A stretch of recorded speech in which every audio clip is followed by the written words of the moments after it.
to tackle a subject today that when I told my husband this morning what I was going to talk about, he said, "So what are you going to talk about?" I was like, "Well, do you have half an hour for me to tell you about all the various concepts?" We're going to talk about the covenant.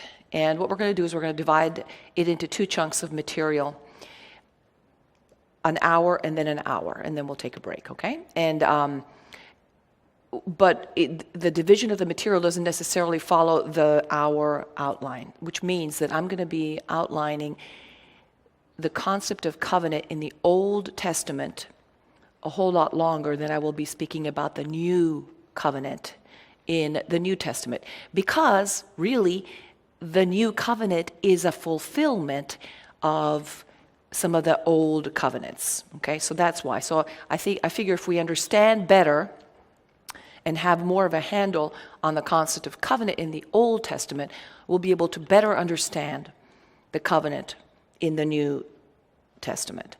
There's a lot, I was telling Mary Jo, there's so much stuff to hang your hat on in terms of covenant theology.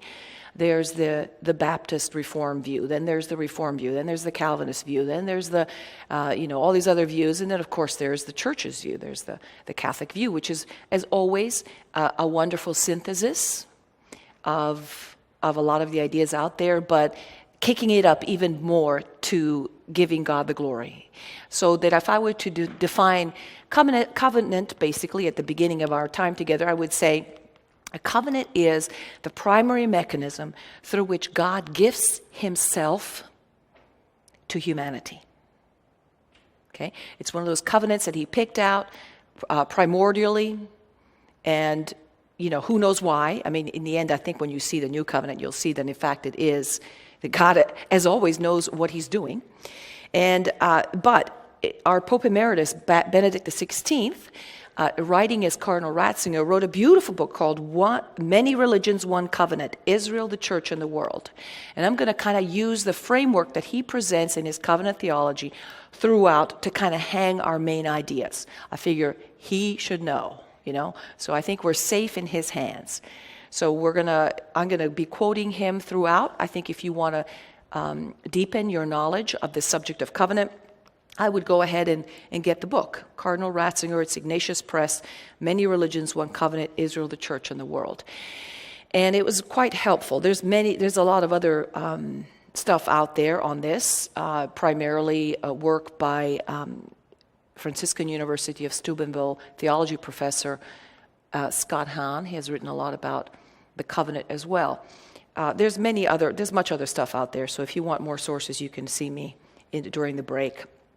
Now, the theology of the covenant, as I'm going to present it today, as I see it mediated through all the various theological works that I've read, basically presents itself as a fantastic prism or lens or a key through which to understand all of Scripture as centered on Jesus Christ. So we know that the Old Testament also contains the promise of the Messiah, right? We know Genesis 3:15 says, the proto-evangelion, it promises that the Messiah is coming. It says, now that you all have messed up, I'm going to come back and I'm going to fix it. And so the rest of Scripture, if you were to summarize it, you would say, it's God created us for himself, we messed up, and God's sending a Messiah to fix it. He's sending his very own self to fix it. And so the rest of the Old Covenant after Genesis 3:15 is the Messiah is coming, the Messiah is coming, the Messiah is coming, the Messiah is coming. And then the beginning of the New Testament, guess what does it say? The Messiah is here. It's not for any, it's obvious that when Matthew and Luke start with, well, especially Luke starts with birth narratives, what is that? That's a direct answer to the question of the Old Testament. The Messiah is coming, but when is he getting here?